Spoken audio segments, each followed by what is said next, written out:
بعتبرها من أطيب وأنجح خلطات الكشك إن كان للمناقيش أو الفطاير. يعني بتصور من بعد هيدا المنظر يلي ما بحب الكشك لازم يصير يحبه. خلينا نبلش. بدنا نطحن بمحضرة الطعام 3 روس من البندورة الحمراء، أنا بفضل إني أقشرهم قبل. بصلة وسط، أكيد فيكن تفرموهم ناعم على إيدكن بس أنا هيك بفضل. منضيف عليهم كباية من الكشك يلي نوعيته كتير جيدة. أنا بحب حطلن بابريكا، نعناع يابس، بهار أبيض أو أسود، ملح حسب الحاجة. ملعقة كبيرة من ربع البندورة، ربع أو نص كباية زيت زيتون، شو ما كترتوا شو ما أطيب، أكيد فيكن تستعملوا زيت النباتي. إضافة السمسم اختيارية بس أنا كتير بحبها. منرخي المي على قد ما منحتاج لنحصل على هيدا القوام، لما ننجبر إننا نكتر كتير زيت. بالنسبة للعجينة رح أبقى أكتب لكم كل تفاصيلها تحت الفيديو. كتروا كتير أطيب.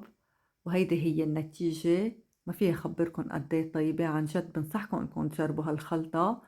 وما تنسوا انكم تخبروني وتبعتوا لي تطبيقاتكم، تتفاعلوا على الفيديو. وألف صحة على قلبكم.